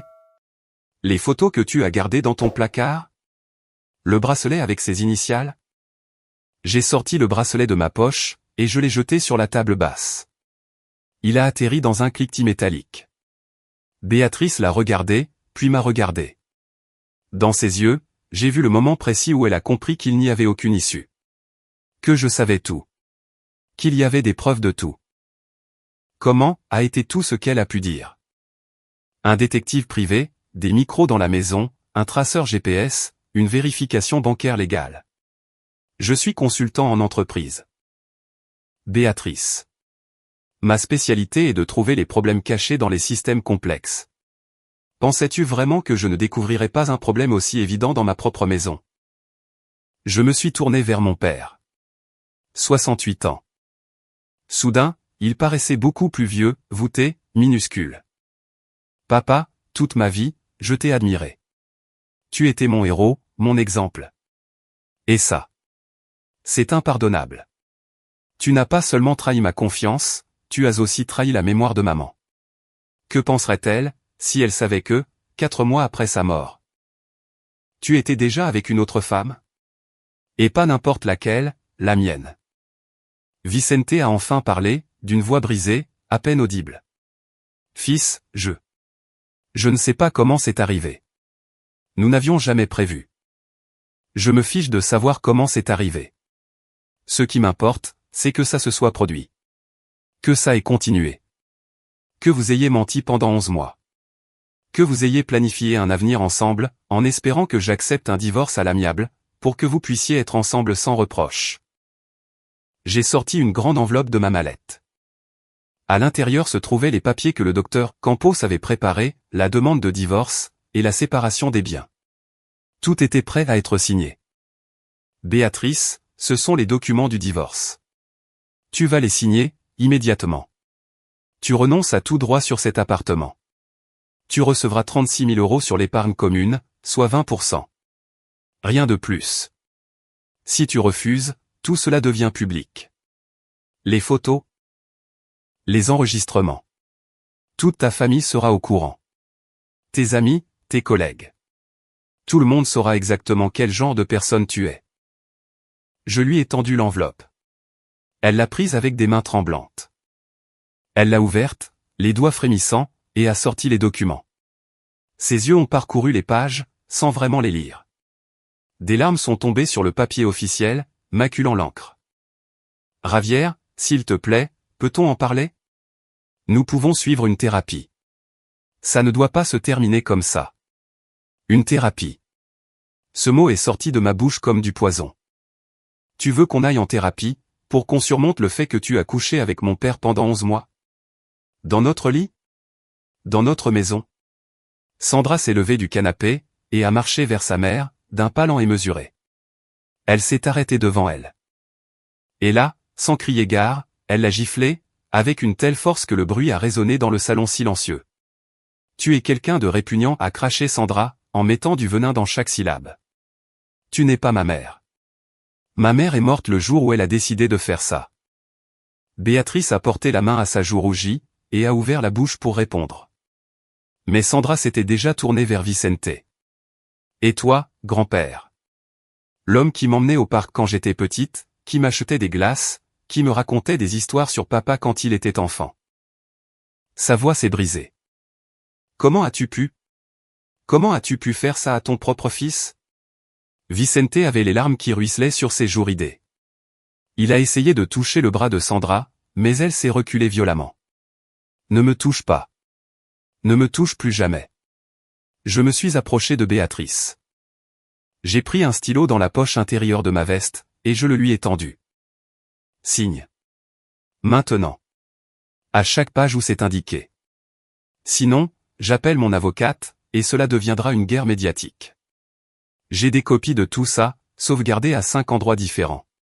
S'il m'arrive quoi que ce soit, si tu tentes de détruire des preuves, tout devient automatiquement public. Elle a pris le stylo, et a regardé mon père, cherchant du soutien. Mais Vicente tenait sa tête entre ses mains, sanglotant comme un petit enfant. Si je signe ça, a déclaré Béatrice, d'une voix tremblante, je me retrouve avec presque rien. 36 000 € après 19 ans de mariage. Tu devrais être reconnaissante que je te donne quoi que ce soit. Légalement, je pourrais faire en sorte que tu ne vois pas un seul euro, vu que l'adultère est prouvé.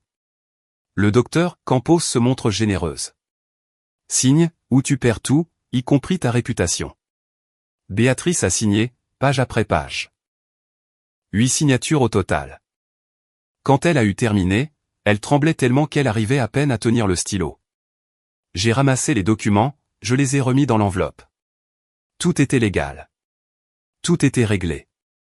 En l'espace de 6 mois, le divorce serait bouclé. Tu as une semaine pour quitter cet appartement, ai-je annoncé, d'une voix mécanique et dépourvue d'émotion. Tu peux prendre tes vêtements et tes effets personnels. Rien d'autre. Les meubles restent, la voiture reste, tout ce que nous avons acheté ensemble reste. Dans très exactement 7 jours, je changerai les serrures. Si tu es encore là, la police t'expulsera. Une semaine, Ravière? J'ai besoin de temps pour trouver un endroit où vivre. Pour une semaine? Tu aurais dû y penser, avant de coucher avec mon père. Je me suis tourné vers Vicente. Mon père.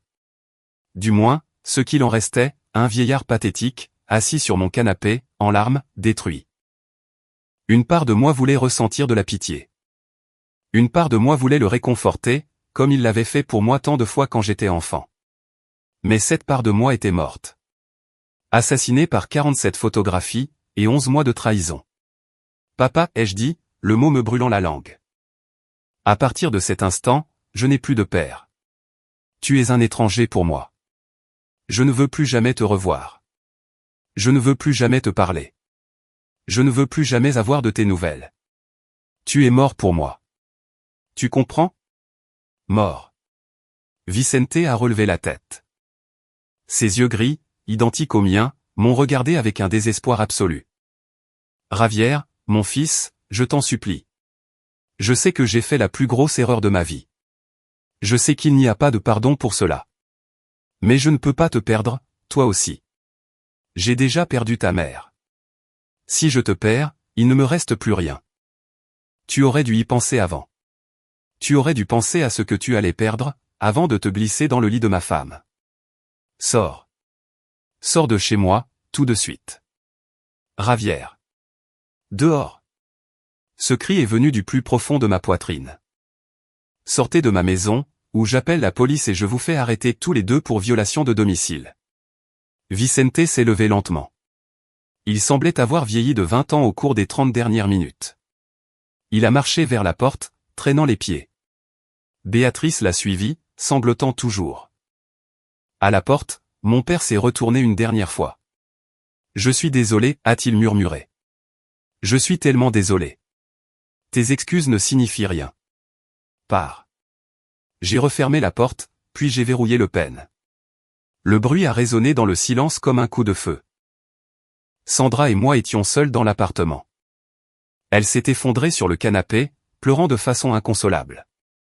Je me suis assis près d'elle. Je l'ai tenue dans mes bras, son corps secoué de sanglots. Papa, a-t-elle murmuré entre ses larmes. Je suis désolé. Je suis tellement désolé que ça te soit arrivé.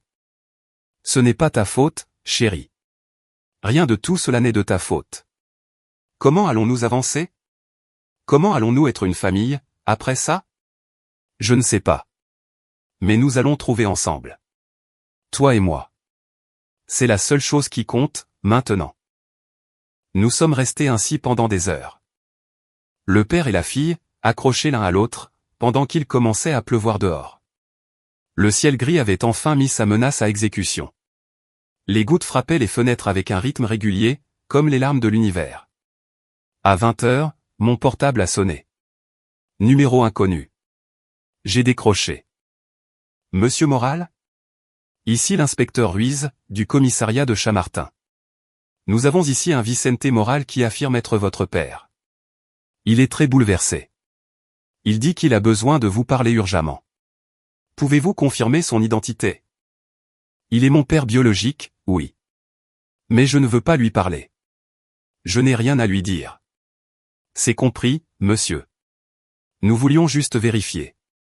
Il semble traverser une crise de nerfs. Nous allons l'orienter vers les services sociaux. Faites ce qui vous semble nécessaire. Je n'en serai pas responsable. J'ai raccroché. Sandra me regardait avec de grands yeux. Grand-père est au poste de police, apparemment? Et tu ne vas pas y aller? Non. Je sais que ce qu'il a fait est impardonnable, mais... C'est ton père, il est seul. Maman est morte il y a juste 2 ans. Sandra, écoute-moi bien. Je l'ai prise par les épaules, la regardant directement dans les yeux. Cet homme a cessé d'être mon père, le jour où il a décidé de me trahir de cette façon. Je ne lui dois rien. Je ne lui dois aucune compassion. Je ne lui dois aucun pardon. Je ne lui dois même pas une pensée. Il a fait son choix. Maintenant, il doit vivre avec les conséquences. Mais nous vivons aussi avec les conséquences. Cette famille est détruite. Exactement.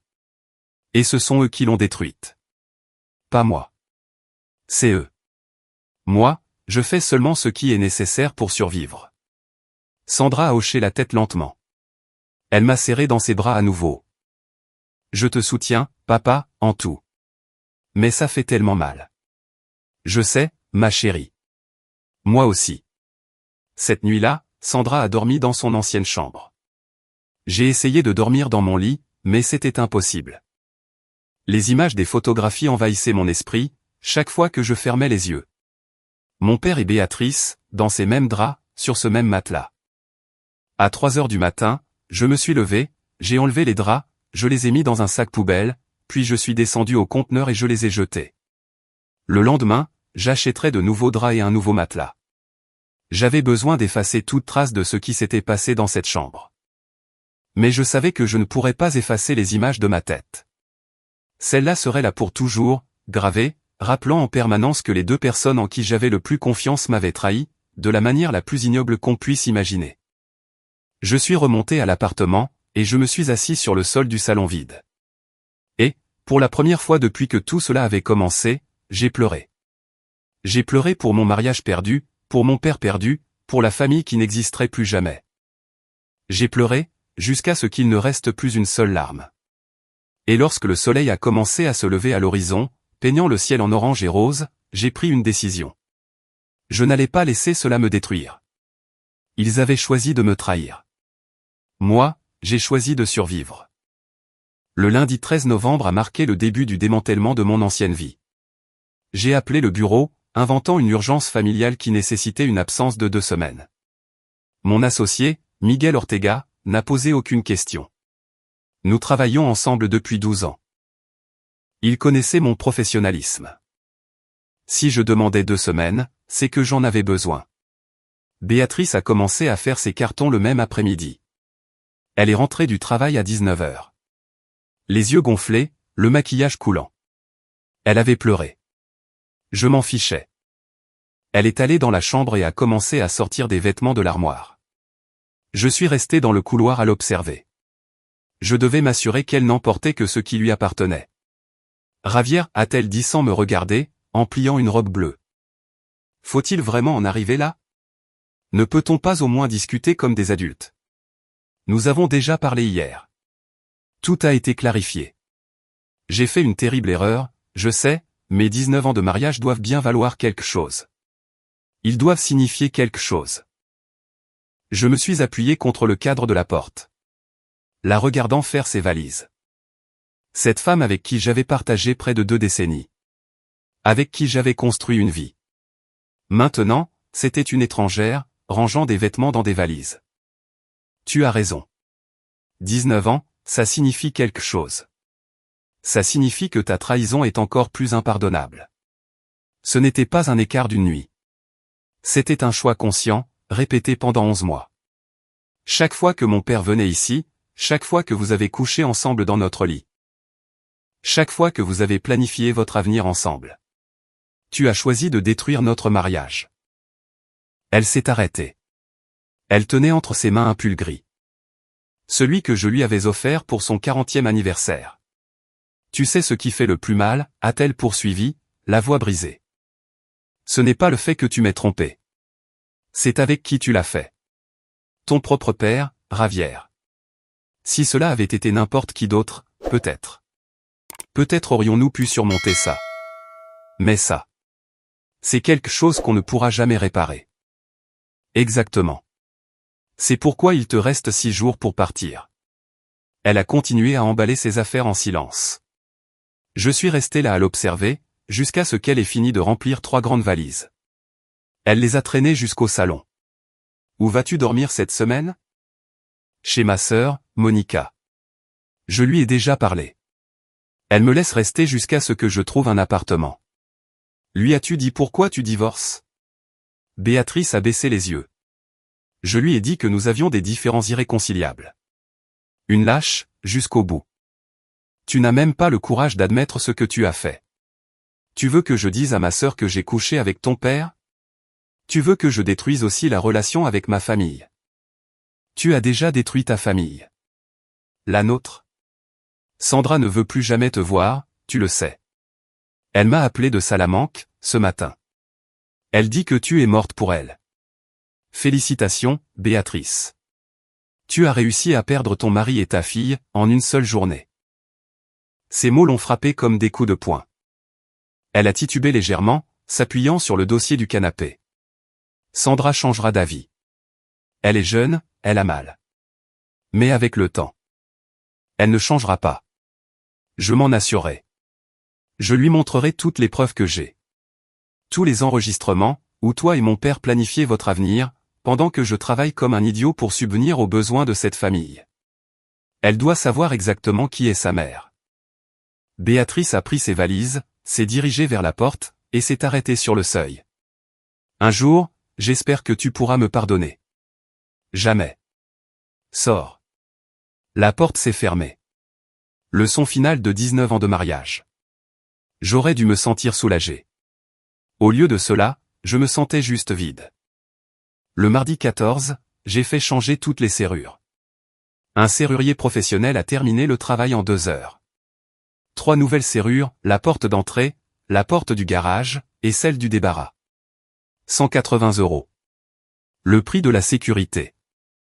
J'ai aussi appelé ma banque, bloqué la carte de crédit jointe, et fermé le compte d'épargne commun. J'ai transféré 144 000 € vers mon compte personnel, et 36 000 € vers un nouveau compte au nom de Béatrice, exactement comme stipulé dans les documents qu'elle avait signés. Le mercredi 15, j'ai engagé une société de nettoyage en profondeur. 4 personnes ont travaillé pendant 6 heures pour nettoyer chaque recoin de l'appartement. Ils ont changé les draps, les serviettes, et les rideaux de la chambre.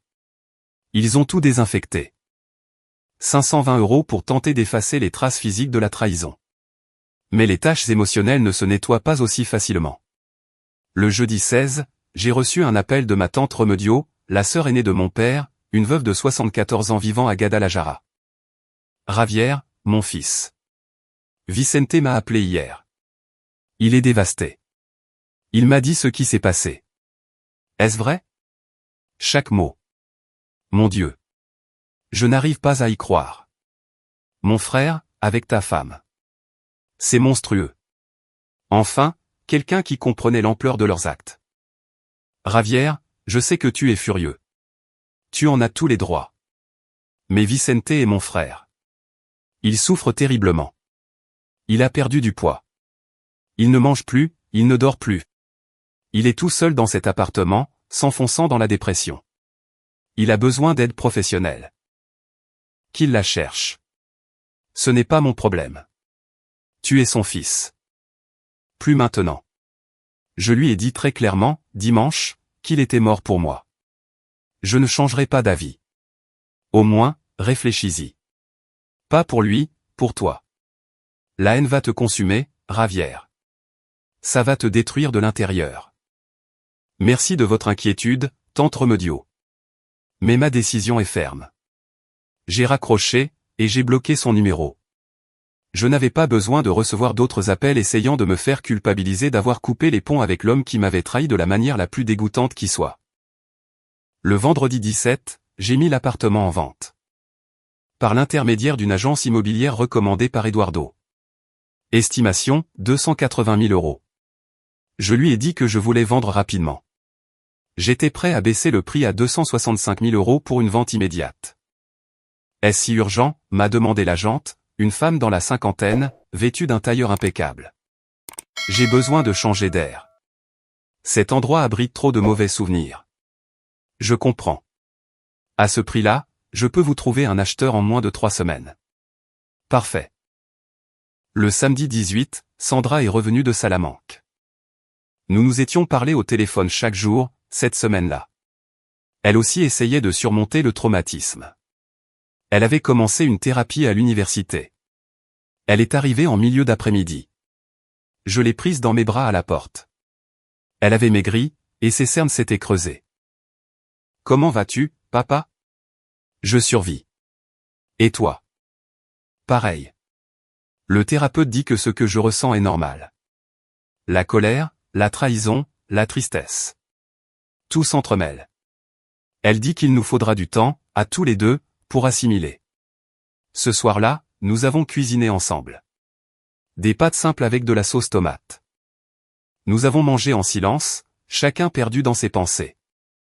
Après avoir fait la vaisselle, nous nous sommes assis sur le canapé. « Papa, qu'est-ce que tu vas faire, maintenant ? » Vendre cet appartement. En acheter un plus petit. Recommencer à zéro. Et grand-père, qu'en est-il ? Tu ne vas vraiment plus jamais lui parler ? Jamais. Sandra, j'ai besoin que tu comprennes une chose. Ce que ton grand-père a fait n'est pas pardonnable. Il n'y a pas de thérapie, pas d'excuse, ni aucun laps de temps qui puisse réparer ça. Il m'a trahi de la pire des manières. Si je lui pardonne, si je le laisse revenir dans ma vie, cela voudra dire que ce qu'il a fait est acceptable. Et ça ne l'est pas. Je sais. C'est juste que c'était mon grand-père. Il m'emmenait au parc, il me racontait des histoires. Et maintenant, quand je pense à lui, je ne vois que ses photos. Je ne vois que ce qu'il a fait. Et ça me donne envie de vomir. Je suis tellement désolé, ma chérie. Je suis désolé que tu aies dû voir ça. Je suis désolé que l'image de ton grand-père soit détruite. Ce n'est pas de ta faute. C'est la sienne. Et celle de maman. Ils ont choisi de faire ça. Ils doivent en assumer les conséquences. Exactement. Sandra a posé sa tête sur mon épaule. Papa, promets-moi quelque chose. Promets-moi de ne pas laisser tout ça te détruire. Que tu iras de l'avant, et que tu seras heureux un jour. Je te le promets. Je ne vais pas laisser ça me détruire. Il ne mérite pas d'avoir un tel pouvoir sur moi. Le dimanche 19, exactement une semaine après la confrontation, Béatrice est venue chercher le reste de ses affaires. Elle a sonné à 10 h du matin. Je l'ai laissée entrer. Elle est venue avec sa sœur Monica, et un ami possédant une camionnette. Je suis juste là pour mes effets personnels, comme nous en avons convenu, a-t-elle dit sans me regarder dans les yeux. Vas-y, mais laisse la porte ouverte. Je veux voir exactement ce que tu emportes. Ils ont passé 3 heures à emballer. Des vêtements laissés dans les placards, des livres, quelques photographies de famille, et des objets de décoration qui lui appartenaient. J'ai tout supervisé depuis le couloir. Sandra était dans sa chambre, la porte fermée. Elle ne voulait pas voir sa mère. Quand ils ont fini, Béatrice s'est dirigée vers la chambre de Sandra. Elle a frappé doucement. Sandra, ma chérie, c'est maman. On peut se parler ? Un silence absolu. S'il te plaît, chérie. Juste 5 minutes. J'ai besoin de t'expliquer. La porte s'est ouverte. Sandra est apparue. Les yeux secs, avec une expression de glace. Il n'y a rien à expliquer. J'ai vu les photos. J'ai entendu les enregistrements. Je sais exactement ce que tu as fait, et tu es morte pour moi. Ne m'appelle plus jamais. Ne me cherche plus. Tu n'existes pas. Elle lui a claqué la porte au nez. Béatrice est restée plantée là, en sanglotant. Sa sœur, Monica, l'a prise par le bras. Allez, Béa. C'est fini. On s'en va. Je les ai regardés partir. La camionnette s'est éloignée dans la rue, emportant avec elle les derniers vestiges physiques de Béatrice dans ma vie.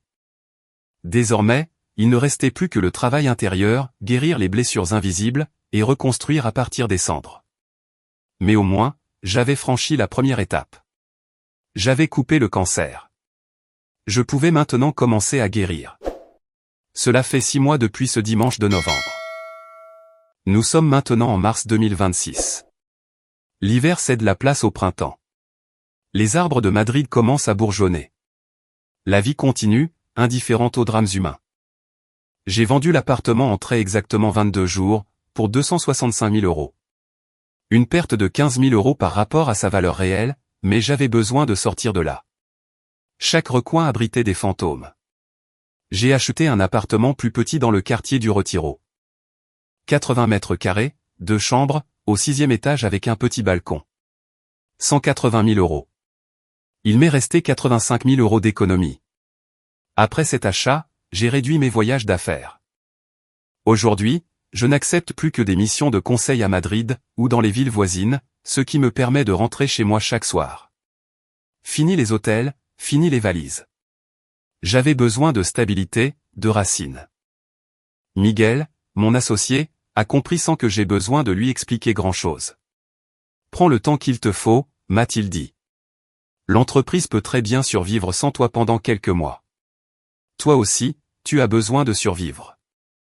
J'ai commencé une thérapie en décembre avec le docteur Guillermo Sanz, un psychologue spécialisé dans les traumatismes relationnels.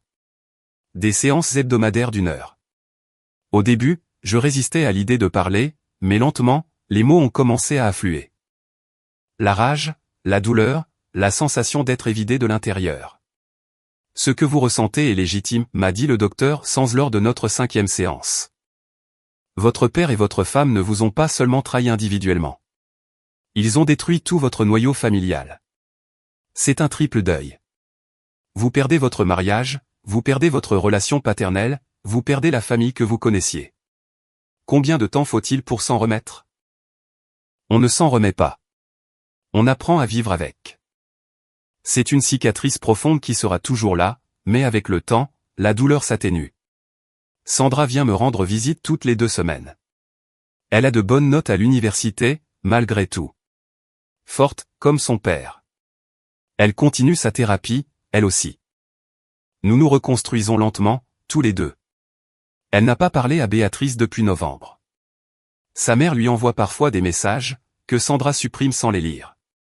Je ne suis pas prête, me dit-elle. Et peut-être que je ne le serai jamais.